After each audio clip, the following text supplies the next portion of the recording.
झूम कर दुरूद पाक का तोहफा पेश कीजिए. अल्लाहुम्मा सल्ली अला सय्यदिना मौलाना मुहम्मदिन व अला आले सय्यदिना मौलाना मुहम्मदिन बारिक व सल्लिम. नबी और आले नबी की बारगाह में एक मर्तबा बाबाज़े बुलंद अल्लाहुम्मा सल्ली अला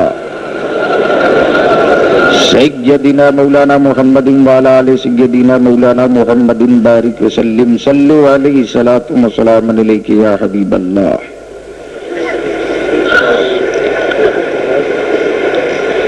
दीवान की दहलीज पर दीवानों की भीड़ है.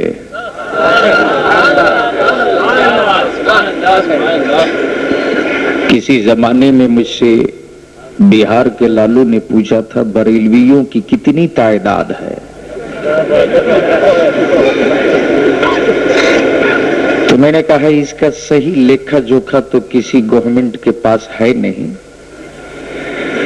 वैसे आप जंतीरी मंगा करके हमारी आबादी का सही आंकड़ा ले लीजिए कि इंडिया का कौन सा कस्बा है जहां किसी अल्लाह वाले का उर्स नहीं है. और पूरा हिंदुस्तान का एक मामूली नमूना अजमेर में नजर आता है. तो हमारी आबादी की सही जनगणना मतगणना चाहे जो गणना हो. वैसे इंडिया में गणना और उखड़ना बड़ा पुराना काम है. कोई गाड़ देता है तो कोई उखाड़ देता है. तो आज तो कुछ उखड़ेगा.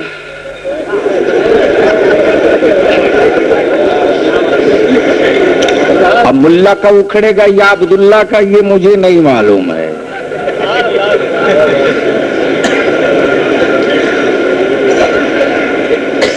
लेकिन इतना जरूर है कि उन्हीं का उखड़ेगा जिसका जमा नहीं है. हमारे सुन्नियों को कौन उखाड़ सकता है जिसको हुसैन ने जमा दिया है.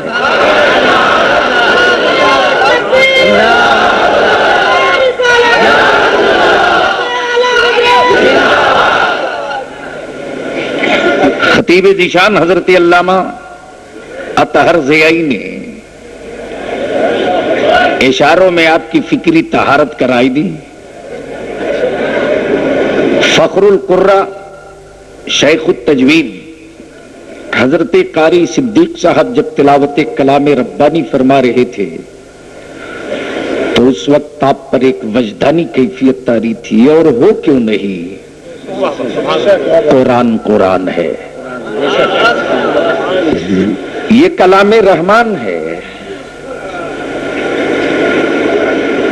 मेंबर पर जलवाबार उलमाए अहले सुन्नत के एक अजीम काफिला रौनकी बज़्म है। जमात की मुश्तरका खुशबख्ती है कि हजरत अल्लामा मौलाना इमामुद्दीन साहब क़िबला नईमी हम जवानों की सरपरस्ती फरमा रहे हैं और काबिल मुबारकबाद हैं अराकीनी दीवान कॉन्फ्रेंस के वो तमाम मेंबरान जिन्होंने एक कदम चला या किसी से दो जुमले कॉन्फ्रेंस के ताल्लुक से कुछ कहा। बिलखुसूस बिरादर गिरामी जनाबे आफ्ताब खान साहब और तमाम मेंबरान और हुदादारान मुबारकबाद के हकदार भी हैं और पात्र भी हैं। अब उलमा के हवाले से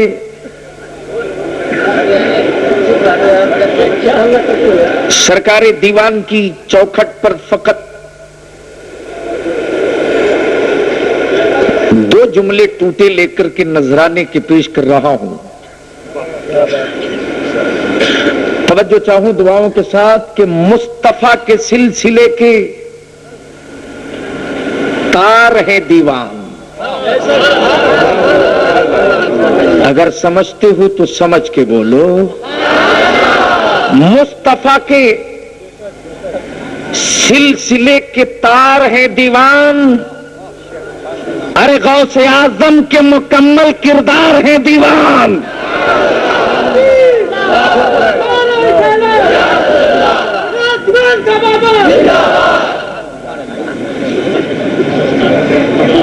मुस्तफा के सिलसिले के तार हैं दीवान। गमज़दो चलो उनकी चौखट पर। अल्लाह के बोल बोल बोल। गमज़दो चलो उनकी चौखट पर। अरे काफिले हुसैन के तरफदार है दीवान। काफिले हुसैन के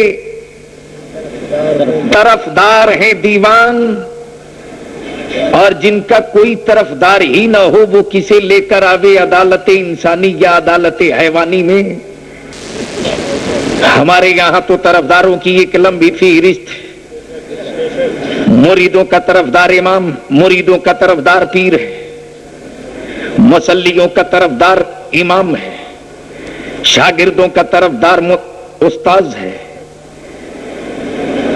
यहां तो तरफदारों की एक इतनी लंबी फहरिस्त के मैं अगर गिनाना शुरू करूं तो पूरी रात सिर्फ तरफदार पे गुजर जाए। बस यूं ही शॉर्ट में अर्ज करूं कि आज एक बड़ा ही सुलगता हुआ जुमला दिल को लगा कि अहले सुन्नत वल जमात के लोग कटोरे लेकर के चौक चौराहों पर खड़े हैं।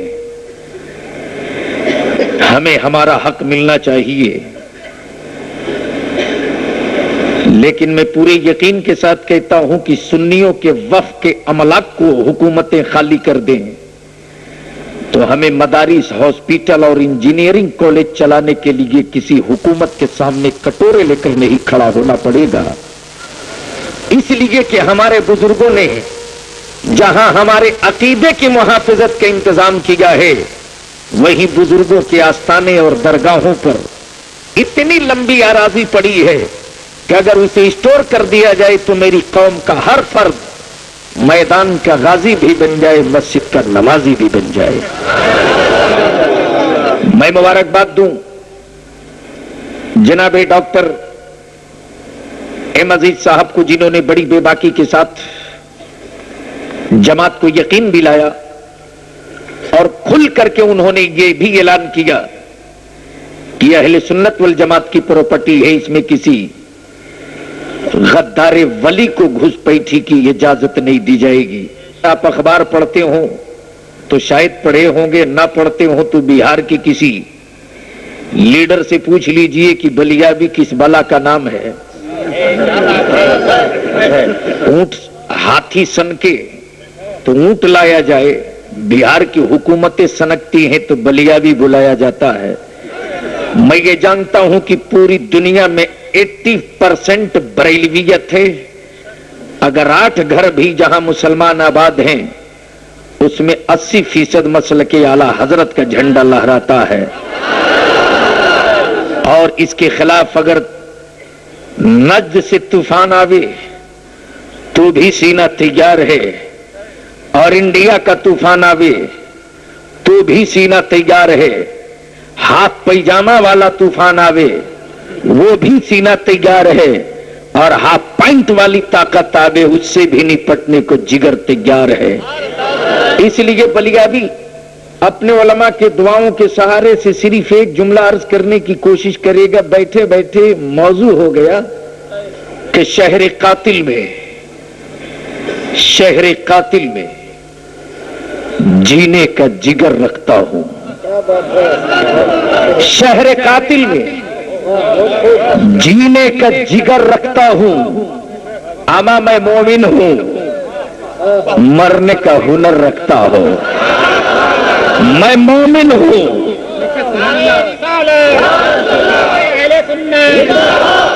दीवान शाह बाबा सारी ठेकेदारी आपने स्टेज वालों को दे डाली है। कुछ पार्टनरशिप ले लो। कोई एक किनारे से वो जो पार्टीशन बना हुआ है कारगिल का, एक ऐसा ठोक के नारा दे दो कि घुसपैठी दूर हो जाए। सुभान अल्लाह।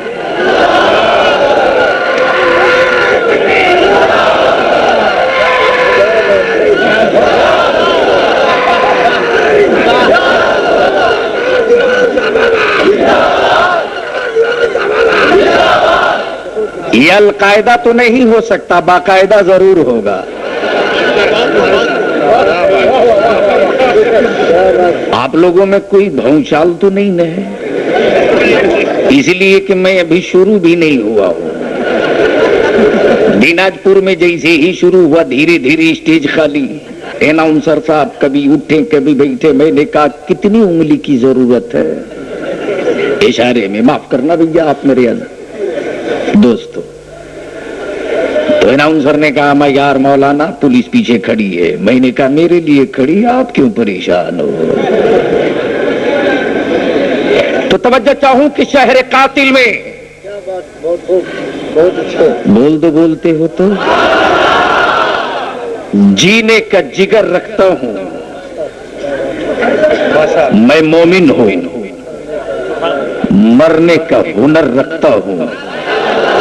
और कारी सिद्दीक साहब के हवाले से मौलाना अतहर साहब देखेंगे कि वो कायर हैं जो मैदान से भाग जाते हैं। वो कायर हैं। प्लीज, दीवार तंग हो सकती है, दामने दीवान तंग नहीं होगा। जिसे जहां जगह मिल गई कलंदर की तरह बैठ जा। तवज्जो चाहूं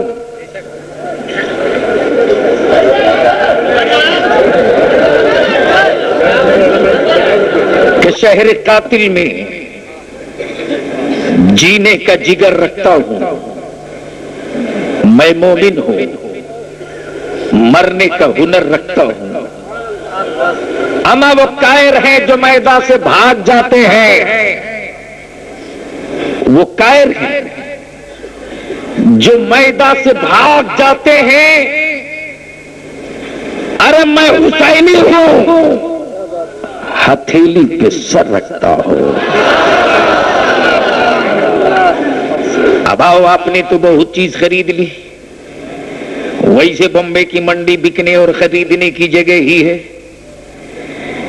जहां अब्दुल्ला भी बिक जाए, मुल्ला भी बिक जाए। जैसे ही भी मंडी दाखिल हुआ जनाबे आफ्ताब साहब सदर कि हमरा कारी सिद्दीक साहब की मस्जिद के रुख किया। मैंने मदरसे के करीब जैसे ही कदम रखा, मौलाना अतहर ज़ियाई मिल गए, मौलाना फिदाउल मुस्तफा मिल गए, मौलाना दिलकश मिल गए, हजरत अल्लामा इमामुद्दीन साहब मिल गए। थोड़ी दूर आगे बढ़ा, जैसे ही चंद कदम चला, देखा एक बड़ी खूबसूरत कपड़े की दुकान। मैंने कहा मौलाना कारी साहब क़िबला ये बड़ी खूबसूरत सदरी होगा, इस कपड़े का ले लीजिए। जैसे ही इन्होंने हाथ डाला कपड़े पर, दुकानदार ने कहा कारी साहब नहीं, पहले माल बात को कपड़ा। जैसे ही आगे बढ़ा देखा बड़ी खूबसूरत टोपी। मैंने कहा मौलाना अतार साहब टोपी बड़ी जचेगी, आपको ले लीजिए। जैसे ही हाथ बढ़ाया मौलाना अतार ने, वैसे ही दुकानदार ने कहा मौलाना अतार आप मेरे इमाम हो सकते हैं, मैं आपका मुक्तदी हो सकता हूं अपनी जगह सही, लेकिन टोपी छूने से पहले दाम फिर सामान।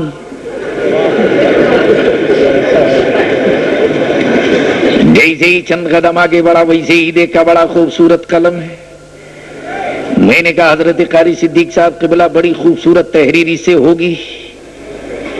जैसे ही कलम पे हाथ डाला कारी साहब ने, दुकानदार ने कहा नहीं कारी साहब पहले पैसा बाद में कलम। पहले स्टेज की दाम दो माल लो, पैसा ढीला करो सामान लो। अब सवाल ये उठता मेरे परवरदिगार तेरी जन्नत के चर्चे बड़े सुने, मेरे महबूब तेरी जन्नत की तारीफें बड़ी सुनी।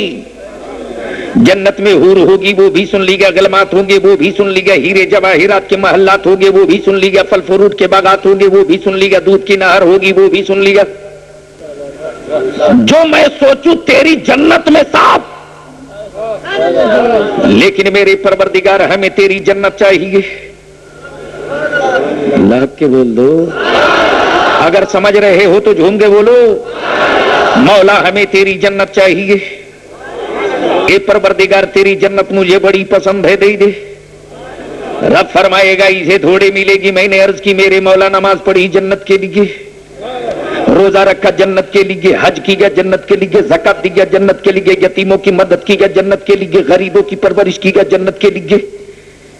ए मेरे परवरदिगार नमाज पढ़ी अब तो जन्नत मिल जाएगी, रोजा रखा अब तो जन्नत मिल जाएगी, हज किया अब तो जन्नत मिल जाएगी, ज़कात दिया अब तो जन्नत मिल जाएगी। मशीयत रब्बानी ने हुक्म सुना दिया ए नमाजी गो नमाज तो तूने पढ़ी लेकिन जन्नत की कोई गारंटी नहीं, रोजा रखा जन्नत की कोई गारंटी नहीं, हज किया जन्नत की कोई गारंटी नहीं, ज़कात दिया जन्नत की कोई गारंटी नहीं। अब आलम में तसव्वुर में मैं सोचते रहा मेरे परवरदिगार आखिर तेरी जन्नत हमें मिलेगी कैसे? नमाज पर जन्नत की गारंटी नहीं, रोजे पर जन्नत की गारंटी नहीं, ज़कात पर जन्नत की गारंटी नहीं, अतियात पर जन्नत की गारंटी नहीं, फिर ये जन्नत मिलेगी कैसे मेरे महबूब? तो कुरान करीम ने आगे बढ़ के कहा ये जन्नत लेने वालों, जन्नत लेने की हिम्मत है, जन्नत लेने का हौसला है। मैंने अर्ज किया हाँ कुरान हमें जन्नत चाहिए, मकान बेचना पड़ेगा बेच दूंगा, दुकान बेचनी पड़े बेच दूंगा, अपने आप को गिरो रखना पड़े रख दूंगा, लेकिन मुझे जन्नत चाहिए। तब कुरान ने कहा ये जन्नत लेने वालों, जन्नत लेने के लिए हिम्मत पैदा करो, है सीने में कलेजा जो जन्नत ले सको। मैंने अर्ज किया हाँ कुरान जन्नत लेने का जिगर रखता हो, जन्नत लेने का हौसला रखता हो, जन्नत लेने की सलाहियत रखता हो। तब कुरान ने कहा मकान से निकल जा, निकल गया, आगे आ जा, आगे आ गया, तलवार थाम ले पकड़ लिया, मैदान में उतर जा, उतर गया। अब कुरान कहता ये जन्नत लेने वाला अगर तुझे जन्नत चाहिए तो माल हो तो लुटा के ले ले, जान हो तो कटा के ले ले। मैंने अर्ज किया कुरान जान कैसी हो माल कैसा हो? तब कुरान ने कहा माल हो उस्मान गनी की तरह, जान हो औलाद अली की तरह।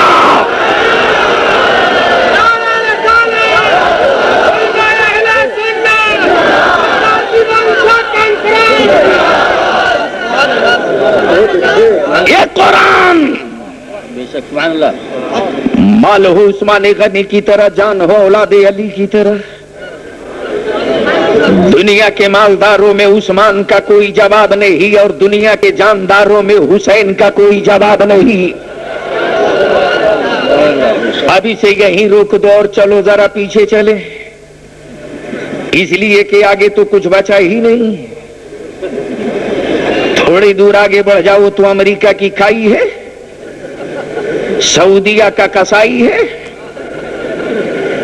इंडिया में उसका भाई है। आरएसएस ने यही सबक पढ़ाई है। दोनों हाफ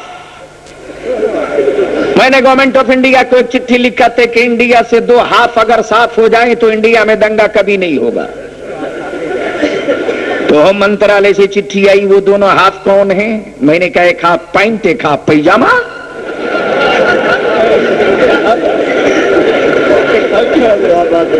जिस शहर में वो रहे दंगा बगैर कहे आ जाए। अब पता नहीं आपकी गवर्नमेंट जानती है या नहीं जानती, लेकिन बिहार का लालू दूर से पैजामा देख के कहता है ये सऊदिया पार्टी है।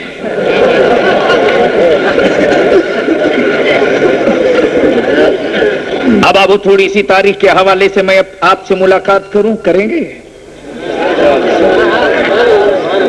करोगे?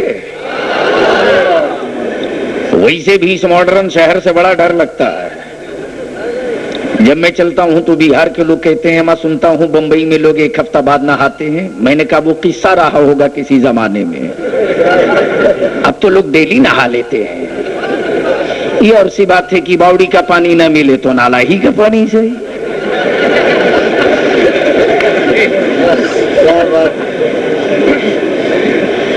मुसलमानों, इंडिया में कुल तेरी हैसियत क्या सुन। डॉट पिन देखा है? डॉट पिन मैंने एक डॉट पिन दे दिया हजरत कारी सिद्दीक साहब से। मैंने कहा कि हजरत एक तावीज लिख दीजिए। उन्होंने कहा बाबा मौलाना फिदाउल मुस्तफा को दे दो, वो लिख दे।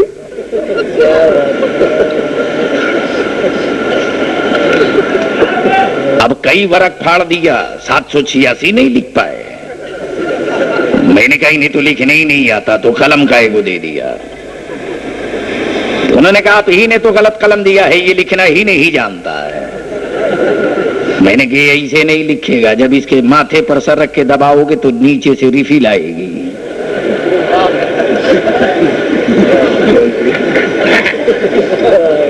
लिख लो फिर दबा दो, रिफिल अंदर चली जाएगी।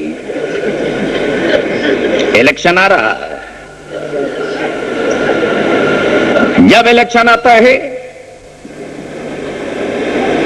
तो 2 गले किस्म के सेकुलर लीडरान मुसलमानों को आवाज देते हैं, मुसलमानों बाहर आओ, वोट दो। जरूरत पूरी हो गई, रिफिल की तरह अंदर चले जाओ।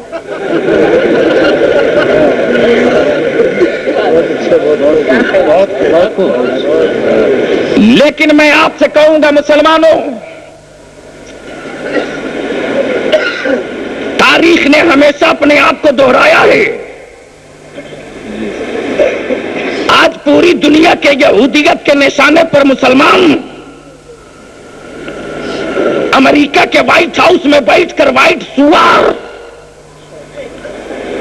अगर यहूदियत और सलीब के प्रचार के लिए बस इंडिया के मुसलमानों का लहू चाटे, फलस्तीन की बेटियों की गाहें टकराए, युगोस्लाविया का मुसलमान जिंदगी की भीख मांगे, बगदाद की सड़कों पर गौसे आजम के गुलामों का कत्लेआम हो,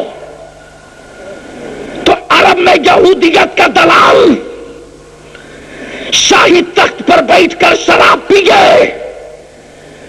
और ये सोचकर मुस्कुरावे कि गौसे आजम के गुलामों का कत्लेआम होता, नजफ अशरफ में हुसैन के वफादारों का कत्लेआम होता, तो अमेरिका के गुलाम सऊदिया कान खोलकर सुन ले, और सऊदिया का दलाल इंडिया का वहाबिया तू भी कान खोल के सुन ले।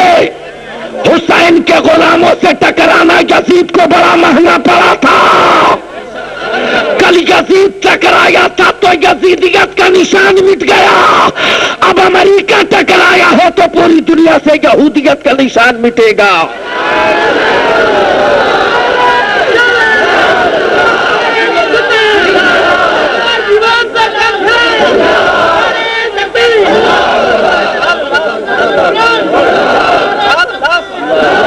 इसलिए कि सुन्नियों के पास एटमी पावर नहीं है, मिसाइल की कुवत नहीं है, असलहे की ताकत नहीं है, लॉन्चर की कुवत नहीं है, रिवॉल्वर की हैसियत नहीं है, AK-47 रखने की कुवत नहीं है। लेकिन याद रखना, अमेरिका के दलालों, तेरे पास बाजार की कुवत है तो हुसैन के गुलामों के पास मजार की कुवत है।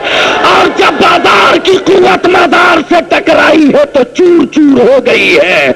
तुम्हें बाजार की कुवत मुबारक हो, हमें दीवान के मजार की कुवत मुबारक हो।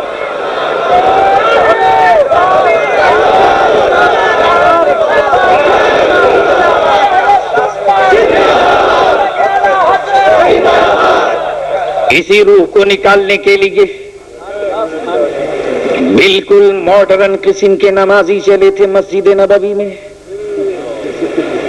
कलमा भी पढ़ते थे, कुरान भी पढ़ते थे। और आज का जो न्यूट्रल बीच वाला है, ये बीच वाला मुसलमान बड़ा खतरनाक होता है।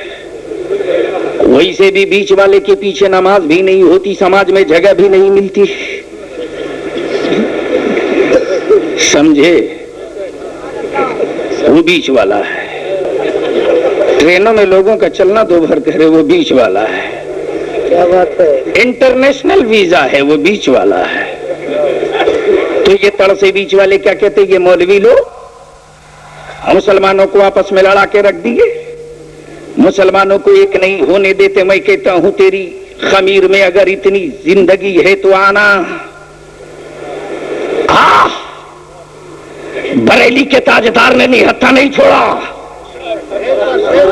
मैं तो बलियाबी सीना ठोक के बोलता हूं कि झगड़ा दीवान शाह के मजार के उर्स का नहीं गए, दीवान शाह की चादर की जंग नहीं गए, दीवान शाह के संदल की जंग नहीं गए।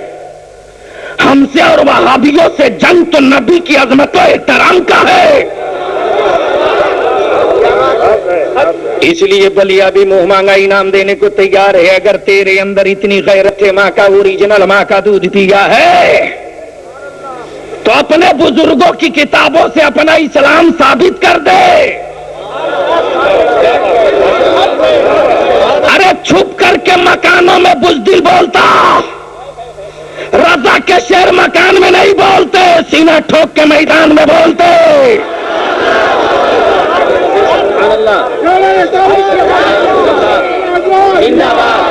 रोज रोज मुसलमानों को क्यों लड़ाते हो? आ जाओ एक रोज। लेकिन मेरी कौम भी कितनी बड़ी भोली भाली है। मुर्गा इनका मलीदा, इनका बिरयानी, इनकी पराठा इनका खाए वो, चले जाए वो, नजराना लेके गुत्थम गुत्थी फैटम फैटी मारा पीटी ये करे। अब तक डिसाइड नहीं हो पाया कि सलाम पढ़े या ना पढ़े। अल्लाह कहे खूब पढ़ो, मुल्ला कहे मत पढ़ो। अब सोचो मुल्ला वाली मानोगे या अल्लाह वाली? प्यार से बोल दो। मुल्ला या बोला हो ये क्यों? डॉक्टर साहब ने कहा ना कि संदल ना जाइज, चिरागी जाइज। हमारे एक को तो ऐसा देखा कि जब बगल से बिरयानी की खुशबू आने लगी तो कहता आपके घर तो फातिया हो गई होगी।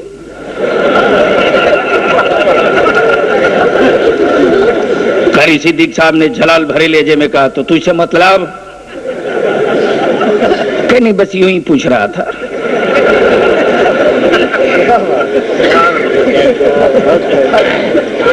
खुशबू मेरे यहाँ कलेगा उसका फटे। अच्छा ये फातिया हराम कहता तो है, वो हुआ कब से? जन्म कुंडली खोल दो।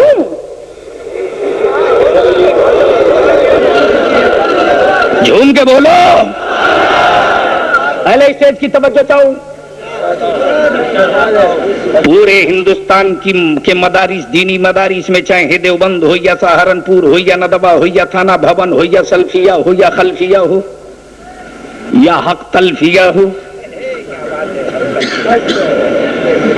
ठीक शबे बारात से 2 दिन पहले छुट्टी होती। आज भी देवबंद में ऐसा क्यों? 2 दिन बात करो।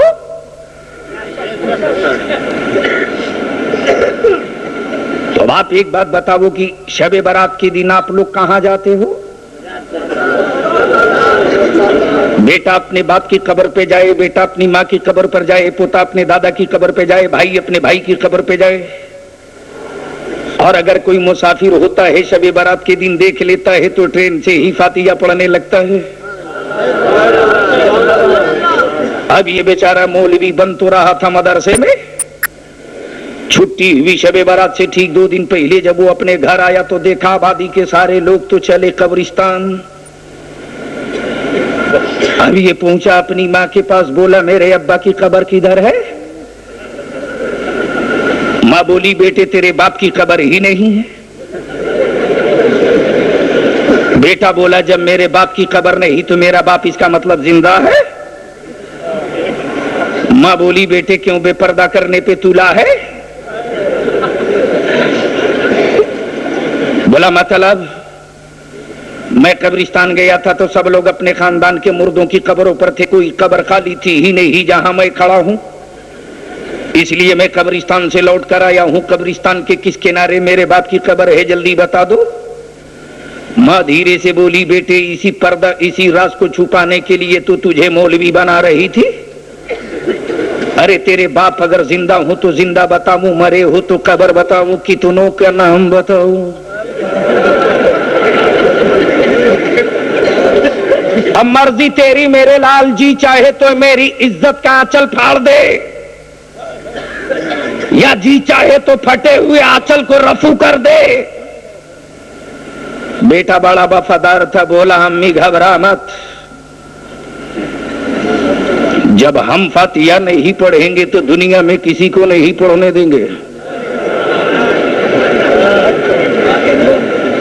कागज कलम लिया, इत्मीनान से बैठकर शुरू हो गया। कब्र पे जाना हराम, चादर चढ़ाना हराम, फातिहा पढ़ना हराम, तो लड़ना मत। जब कोई मुल्ला कहे फातिहा हराम, समझ लेना इसका खानदान कैसा है। और जब मौलवी कहे फातिहा हलाल, समझ लेना ये तेरे खानदान का है। तो पता चला जो हलाली है वो फातिहा का कायल है,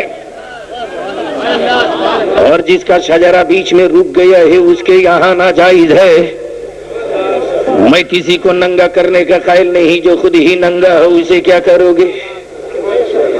अरे ये नंगा तो उसी दिन हो गए थे जिस रोज मस्जिद नबवी में अल्लाह के महबूब ने एक एक का नाम पकड़ पकड़ कर घाटाना शुरू किया। फला इब्ने फला, निकल जल्दी कर, निकल जल्दी कर। और जब निकाले जाने लगे तो एक ने कहा मैं जरा सर छुपा के बैठ जाऊं, ये देख थोड़े पाएंगे। अबे वो तेरा कोई और होगा जो ना देखता होगा, मेरा तो देखने वाला ऐसा है कि किस उम्मत का लब हिला किसका ना हिला वो भी देख लिया करता है।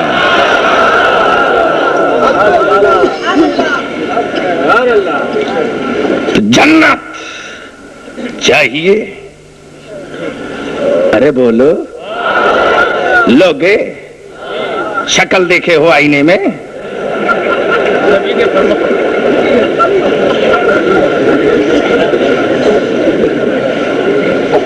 जन्नत, लेकिन खुदा की जन्नत आज बिकेगी। मुस्तफा की उम्मत खरीदेगी। हम खरीदी हुई जन्नत में चलेंगे,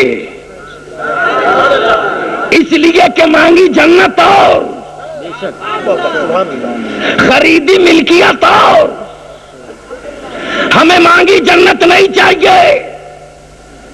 आप कहोगे बलिया भी बड़ा जिद्दी मौलवी है, हम अगर यूं ही मांग ले तो मिल जाए तो क्या फर्क खरीदने की माल बचेगा। लेकिन मैं कहता हूं जो मजा जान देकर लेने में है वो मजा किसी और में नहीं। अब आप वो जरा चलो देखो जन्नत लेने वाले की शान से लिखे।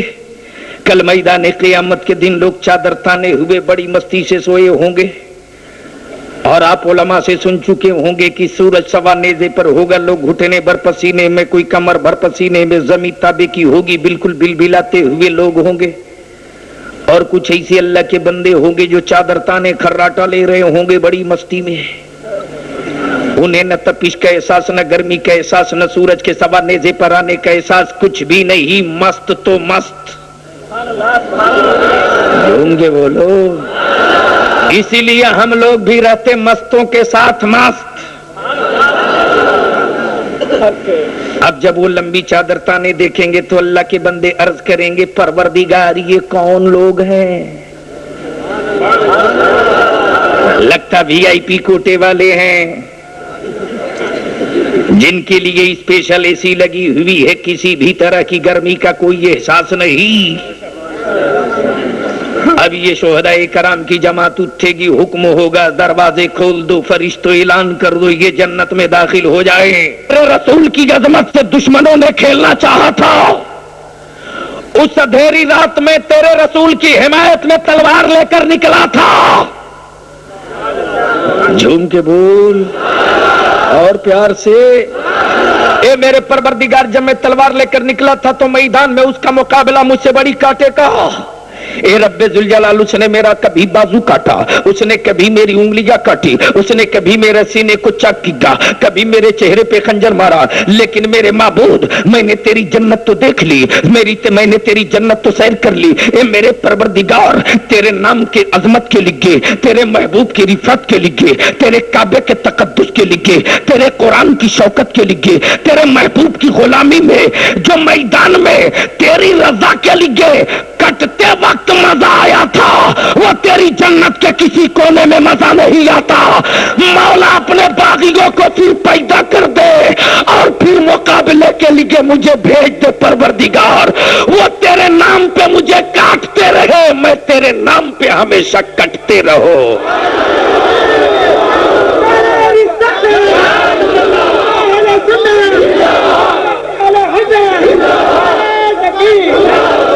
इसी तारीख को सामने रखो, तेरे वजूद से, तेरी सांसों से, तेरे अमलाक से, तेरी हैसियत से, गोया मोमिनों के जानो माल से रब ने जन्नत का सौदा किया।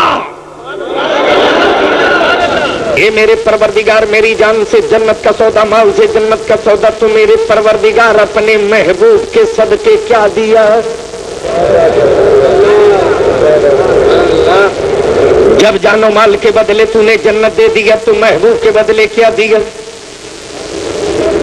अल्लाह के बोल दो और प्यार से। तो मसीहत ने फैसला किया नादानो, महबूब सौदा के लिए नहीं होता। अरे महबूब तो मोहब्बत के लिए होता। मेरी कहां जन्नत, कहां महबूब का तलवा। अरे महबूब से प्यार किया जाता है, महबूब का सौदा नहीं किया जाता। बंदे की फितरत ये कि अगर किसी आशिक ने अंगूठी दी तो हिफाजत कीगा, एबा दीगा तो हिफाजत कीगा, कुर्ता दीगा तो हिफाजत कीगा, टोपी दीगा तो हिफाजत कीगा, घड़ी दीगा तो हिफाजत कीगा, मकान दीगा तो हिफाजत कीगा। गोया महबूब की निशानी का सौदा जब बंदा नहीं करता तो महबूब अपने हबीब का क्या सौदा करेगा? इसलिए रब ने फरमाया, मोमिनो तेरी जान और माल का सौदा होगा, महबूब का सौदा नहीं होगा। इसलिए रब ने फरमाया, ये महबूब दुनिया बनाया अपनी मर्जी से। प्यार से बोल दो। जहां चाहा पहाड़ रखा, जहां चाहा नदी रखा, जहां चाहा नाला रखा, जहां चाहा शहर रखा, जहां चाहा खेती रखा, जहां चाहा ताड़ रखा, जहां चाहा पेड़ रखा। लेकिन ये महबूब दुनिया बनाया अपनी मर्जी से, महबूब तुझे बनाया तेरी मर्जी से। इसलिए महबूब तेरी मर्जी मेरी मर्जी, मेरी मर्जी तेरी मर्जी। इसलिए महबूब जो मेरा होगा वही तेरा होगा, जो तेरा होगा वही मेरा होगा। अब सवाल ये उठता, महबूब का महबूब कौन? हबीब का हबीब कौन? और महबूब होता कौन है, कैसा होता है? तब देखिए मौलाना तर से मैंने कहा, इनका एक कारोबार चलता है, अल्लाह करे जल्दी चालू हो जाए। वैसे भी जमीन पर नहीं है। थोड़ी देर के लिए, मिसाल के लिए, कारी सिद्दीक का साहब का, इनका दोनों का पार्टनरशिप, मैं आ गया। मैंने कहा कि मौलाना तर साहब ये किताब इदारे शरीयह को दे दीजिए। उन्होंने कहा अब भी नहीं। मैंने कहा क्यों? तो दिलकश साहब ने कहा कि कारी साहब से पूछ लेंगे, मशवरा कर लेंगे तब। कारी सिद्दीक साहब जैसे ही आए वैसे ही मौलाना तर ने कहा कि बलिया भी ये किताब मांग रहा था।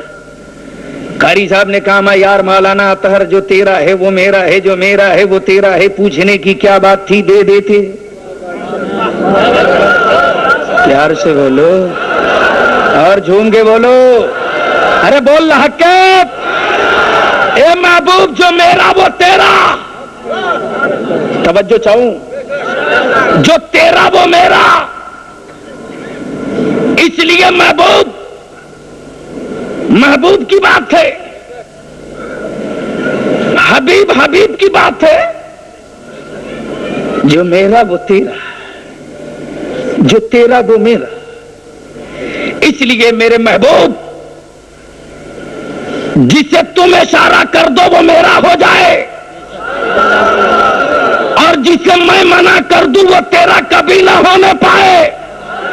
इसलिए हबीब मैं इशारा करता हूं, एक एक को मस्जिद नबवी से निकाल दो ताकि दुनिया जान ले ये महबूब का बागी है जिसे अल्लाह निकलवा रहा है। अरे महबूब अवैस को करन से बुला लो, बिलाल को हबश से बुला लो, सलमान को फारस से बुला लो, अवैस को करन से बुला लो, गौसे आजम को बगदाद से बुला लो। ए महबूब शाह बरकतुल्लाह को मैरा से बुला लो, मखदूम माहिम को माहिम को माहिम से बुला लो, दीवान को भिमंडी से बुला लो, गरीब नवाज को इंडिया से बुला लो। जितने तेरे सब मेरे। इसलिए कि महबूब महबूब की बात है। अब आप जरा सा तवज्जो कर लो। अब चलो चलते हैं। चलना है किसके यहां? मान लो थोड़ी देर के लिए इंडिया के घुटना टेकने ही बिल्कुल विकलांग प्राइम मिनिस्टर के यहां। अब आप सोचो ये भारत का दुर्व्यवहार नहीं तो और क्या है। सरकारी अफसरों को 60 साल से पहले पहले रिटायरमेंट की चिट्ठी दे दी जाती, लेकिन क्या संविधान है मेरे देश का? पैर घसीटते रहेगा फिर भी चेयर से चिपके रहेगा। गोया इनके लिए रिटायरमेंट का कोई एज ही नहीं है। मान लो थोड़ी देर के लिए चलना पड़ा, चले चले। क्या डायरेक्ट चले जाओगे? एक धक्के पड़ेंगे 13 पलटनियां खाओगे।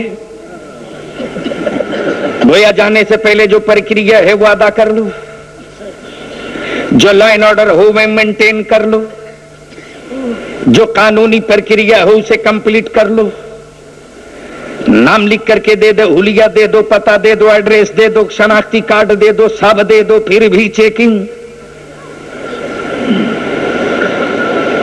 अब तो आदमी को आदमी ने ही आदमी को कुत्ता चेक करे। तो मैं तो कहता हूं कि देश के जवानों की क्या जरूरत है, बॉर्डर से सबको हटा लो, इसी को भेज दो।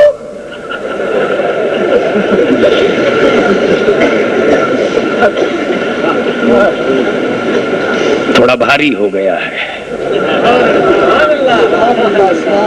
गोया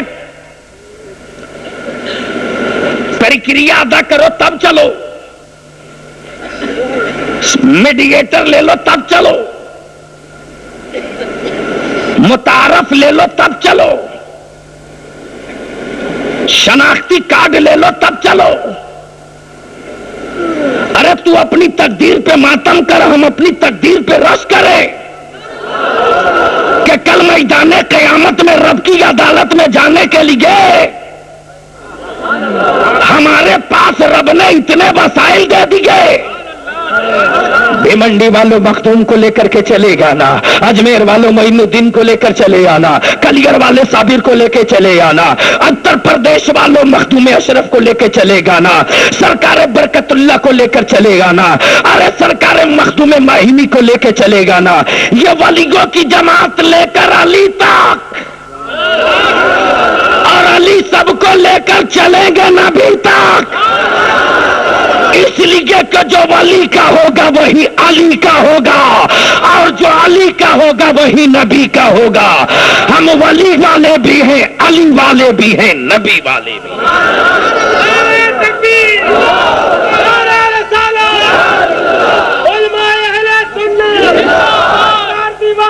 कॉन्फ्रेंस, प्रजा होकर के राजा से आंख लड़ाने की कोशिश मत करना, वरना मखदूम दीवान से अगर इतनी ही बगावत है, खाली करो भिवंडी। ये तेरे बाप की जागीर नहीं, ये मखदूम की जागीर है। छोड़ दो महाराष्ट्र, ये तेरे बाप के खतियान नहीं है, ये मखदूम माहिम की जागीर है। अगर तुम्हें बुजुर्गों से बगावत है तो हिंदुस्तान छोड़, जा सात समंदर पार। इसलिए कि भारत का मालिक किसी का बाप नहीं, ख़ाजाए पाक है। इसलिए कि बरेलवी नारा लगाता है, ख़ाजा का हिंदुस्तान जिंदाबाद।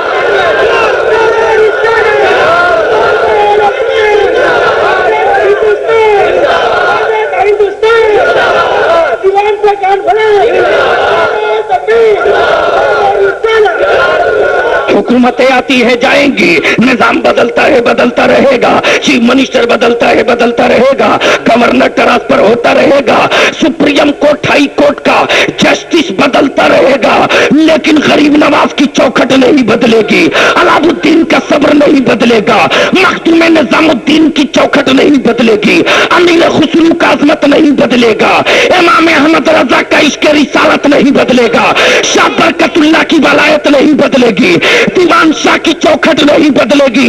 इसलिए कि दुनिया बाजार लेकर रहे, सुन्नी बाजार लेकर रहे।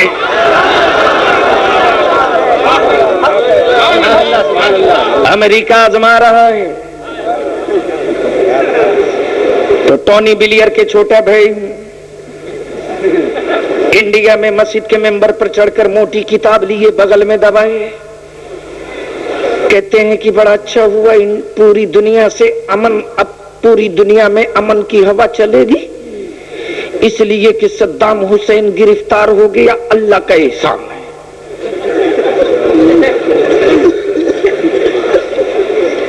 मैंने कहा पहले ये तो अपने अब्बा से पूछ लो, ओरिजिनल पकड़ा है या डुप्लीकेट।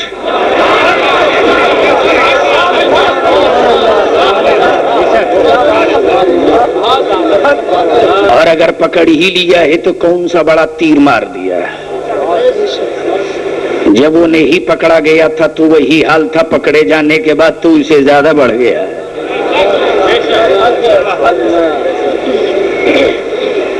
घबराओ मत, जोश के साथ होश से। करोड़ों करोड़ रुपया भिमंडी से दुनिया में सप्लाई हो, लेकिन अहले सुन्नत के अपना कोई कॉलेज नहीं है, अहले सुन्नत का कोई अपना हॉस्पिटल नहीं है, अहले सुन्नत की कोई अपनी मरकजी लाइब्रेरी नहीं है। इसलिए गैरों की लिटरेचर पढ़ने पर तेरे बच्चे मजबूर होते हैं। हमारे उलमा चीखते रहते हैं, बाप सुन्नी होता है, बेटा वहाबी बन जाता है। इसलिए जरूरत इस बात की है कि सर जोड़ कर मुत्तहिद हो जाओ। हम सिर्फ नारा ही नहीं लगाएंगे, बल्कि अपनी कौम के बीमार जिस्मों के इलाज के लिए हॉस्पिटल भी सोचेंगे। अपनी कौम की औलादों के दिल से इसके रिसालत लूटने से बचने के लिए बुजुर्गों की तारीख के दस्तावेजात को जमा करने के लिए लाइब्रेरी भी खोलेंगे। इस प्रोजेक्ट पर काम करने की जरूरत है। गर्मा गर्म बलियावी की तकरीरें हो गई, खूब नारे लगे, आप अपने काम पर हम अपने सफर पर, तो मकसद हल नहीं है। अल्लामा अरशदुल कादरी के अली रहमा के वसाल के बाद झारखंड, बिहार, बंगाल, आसाम, छत्तीसगढ़, मध्य प्रदेश के 35 इदारों का बोझ इस कमजोर कंधे पर। मुझे करीब से जो लोग देखते हैं मुझ पर तरस खाते हैं। बखुदा रातें सोने को नहीं मिल पाती। आफ्ताब भाई से पूछो, मैं जब से इनके घर हूं ये भी परेशान होंगे कि कैसा मौलवी आया है। जब देखो कागज कलम उलझा हुआ है। इसलिए हम अपने उलमा से भी हाथ जोड़कर अपील करेंगे कि कौम को अकीदे के साथ साथ कौम को इस तरफ भी सोचने और गौर करने की दिशा निर्देश और समत देने की जरूरत है। इसलिए कि इंडिया की हवाएं बता रही है मुसलमानों की लाश पर हुकूमतें बनती बिगड़ती रही है। बड़े अपने आप को सेकुलर कहने वालों को भारतीय जनता पार्टी ने खरीद लिया है तेरे वोटों को वन बैलेंस करने के लिए। इसलिए उन दो गलत सेकुलरों को खूब पहचानना, इसलिए कि इनका निशाना सिर्फ एक है कि जो 4 साल 5 साल 3 साल के बाद जो 1 मिनट के लिए मुसलमानों को पावर है वोट का, उसे छीन लो, उसे रोकना है। सेकुलरिज्म बचाना मुसलमानों का ठीका नहीं है। अगर फिरका परस्ती देश के लिए, मुसलमानों के लिए अगर घातक है तो हिंदुस्तान के लिए भी वफादार नहीं है। इसलिए देश की एकता और अखंडता की जिम्मेदारी जितना हम पर है उतने ही देश के सच्चे सपूत अगर आप हैं तो आप पर भी है। लेकिन मुसलमानों, इन तहरीकों के चक्कर में मत आना कि तेरे वोट की कुव्वत से तेरा ही दूध पीकर तेरी औलादों को अजदहा डसने के लिए तैयार हो जाए। इसलिए बहुत सोचकर फैसले लेना, और अगर जिंदगी ने वफा की तो पूरे मुल्क के दिल और दिमाग को 15 फरवरी को मैं पटना में जमा कर रहा हूं इदारे शरिया में, और वो ठोक करके मैं रणनीति तय करने जा रहा हूं जहां अच्छे अच्छों के होश ठंडे लग जाएंगे। इसलिए किसी की पिछलग्गू बनने की कोशिश मत करो, अपने वजन को मुस्तहकम करो, और मुस्तहकम करने की फकत एक सबील है। वो सबील फकत ये है कि जिस मोहब्बत से सरकार दीवान ने तेरी अजमत व जान के तहफ्फुज की जमानत ली है, उसी तरह से इनकी चौखट से सच्ची वफादारी और मसला के आला हजरत से सच्ची अकीदत और एहतराम बाकी रखो। फिर दुनिया की कोई ताकत तेरे इत्तेहाद की दीवार में सेध नहीं मार सकती। इस्लाम जिंदाबाद।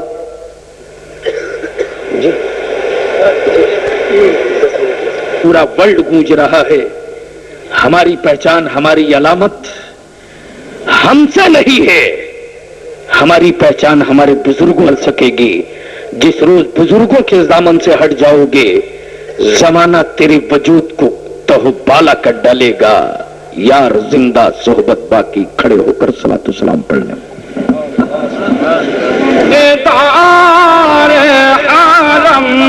शहर यारे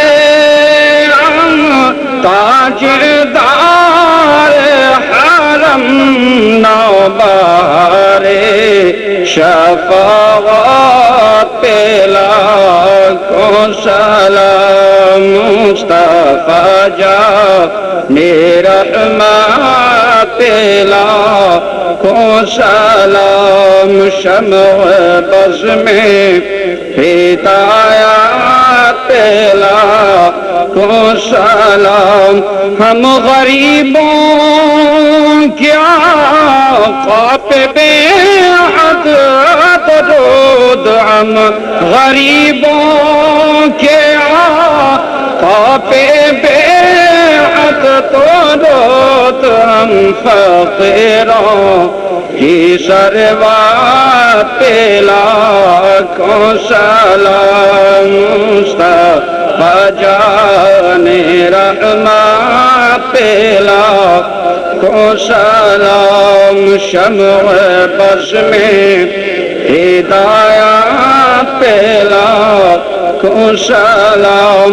डाल दी क़ल्ब में अज़मत मुस्तफा, डाल दी क़ल्ब में अज़मत मुस्तफा, सैयदी आला हज़रत पेला को सलाम मुस्तफा जाने रहमत पेला को सलाम शम्अ बज़ में हिदायत पेला को सलाम मुझसे खिदमत के खुद सीखाए राजा मुझसे खिदमत के खुद सीखाए राजा मुस्तफा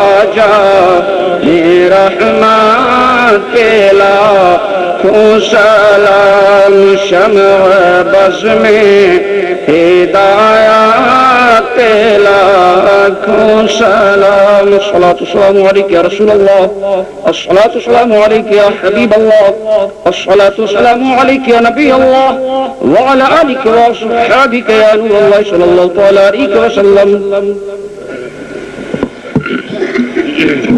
अल्लाहुम्मा आमीन। अल्लाहुम्मा सल्लि अला सय्यिदिना मौलाना मुहम्मदिन व अला आलि सय्यिदिना मौलाना मुहम्मदिन बारिक वसल्लिम सल्लु अलैहि सलातु व सलाम अलैका या रसूल अल्लाह।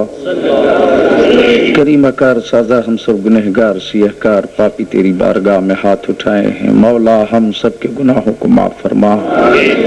या अल्लाह हम सब के वालिदैन के गुनाहों को माफ फरमा।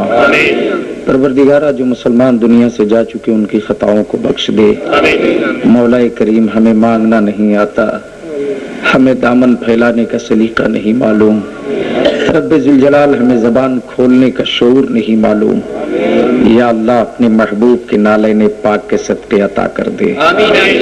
या अल्लाह अपने महबूब के नवासों के सदके हम सब के गुनाहों को माफ कर दे। या अल्लाह जो मुसलमान दुनिया से जा चुके उनकी खताओं को माफ फरमा। या अल्लाह या रहमान या रहीम इस वक्त पूरी दुनिया कुफ्र मुसलमान और इस्लाम दोनों को दिखा रहे। या अल्लाह बोस्निया फलस्तीन यूगोस्लाविया अफगानिस्तान बगदाद मुक़द्दस के उन बाहिम्मत जवानों के बाजुओं में कुव्वत हैदरी अता फरमा। या अल्लाह या रहमान या रहीम वक्त रहम है मेरे माबूद रहम फरमा दे। या अल्लाह वक्त करम है करम फरमा दे। मौलाए करीम गैब से फतह का सामान पैदा फरमा। या अल्लाह गैब से फतह का सामान पैदा फरमा। या अल्लाह इस्लाम का बोलबाला फरमा दे।